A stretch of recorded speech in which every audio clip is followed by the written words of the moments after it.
Okay जी, तो next चीज़ जो हम पढ़ने जा रहे हैं वो है ट्राइकियासिस। ट्राइकियासिस मैंने आपको बताया भी था कि ट्राइकियासिस क्या चीज़ होती है। ट्राइकियासिस होता है जी जो आपके आई लैशेस हैं। आई लैशेस तो आपको पता है ना, आई लैशेस ऐसे ग्लोब की तरफ मुड़ जाती हैं, ठीक। Towards the globe, it is the miss direction of the eye lashes toward the globe, ठीक है। इटियोलॉजी की इसकी बात करें तो हमें पता है कि ब्लेफराइटिस की वजह से ये हो जाता है। ब्लेफराइटिस आपने पढ़ लिया है, ठीक है। इन्फ्लेमेशन हो जाती है आई लैश फॉलिकल्स की, स्क्वेमस हो सकता है या दूसरा अल्सरेटिव हो सकता है, ठीक है। दो तरह के थे, पोस्टीरियर एंटीरियर, ये भी टाइप्स थी इसकी, ठीक है।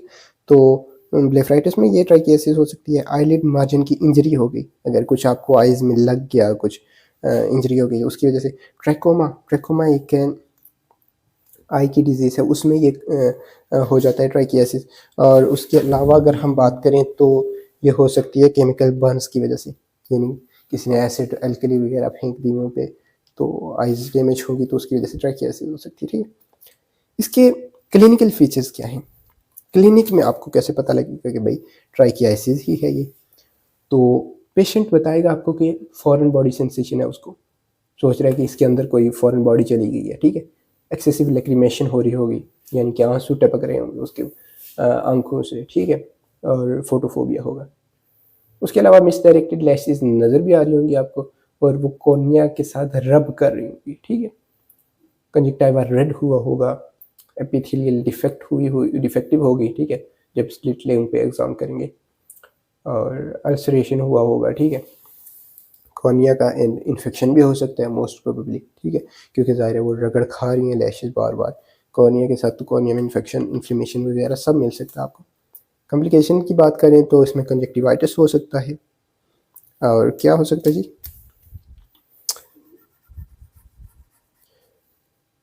कंजक्टिवाइटिस और केराटाइटिस।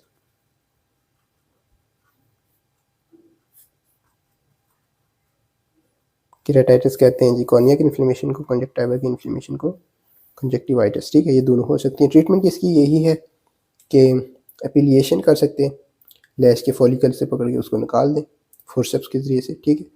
या फिर आप इलेक्ट्रोलाइसिस कर सकते हैं, करंट दे दिया, ठीक है, और रूट से उखाड़ के फेंक दिया उस लैशेस को, ठीक है।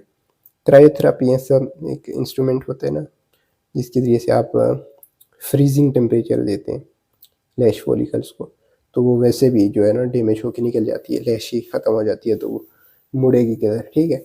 आर्गॉन लेज़र के ज़रिए से यही काम किया जाता है, डिस्ट्रॉय किया जाता है लैश फॉलिकल्स को। पेनलेस प्रोसीजर होता है ये। कॉन्टैक्ट लेंस यूज़ कर सकते हैं। इससे होगा क्या, कॉन्टैक्ट लेंस यूज़ करने से फिर आपका जो कॉर्निया डैमेज होने से बच जाएगा, ठीक है। और सर्जिकली इसको रिमूव कर सकते हैं। इसके डिफरेंशियल डायग्नोसिस में सूडोट्रैकियासिस और डिस्ट्रैकियासिस आता है, ठीक है।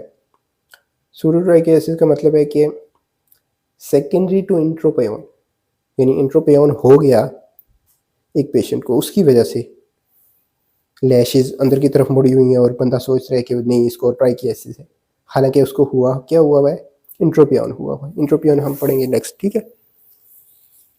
दूसरी चीज़ डिस्ट्राइकियासिस हो सकती है, यानी कि कंजेनिटली एबनॉर्मल ग्रो हुई हूँ लैशेस, ठीक है, और एडिशनल रो बनी हुई हो आई लैशेस की जो कि अंदर की तरफ मुड़ी हुई हो, तो हम सोचेंगे इसको ट्राइकियासिस हो गया, तो वो ट्राइकियासिस नहीं है, वो डिस्ट्राइकियासिस है, ठीक हो गया।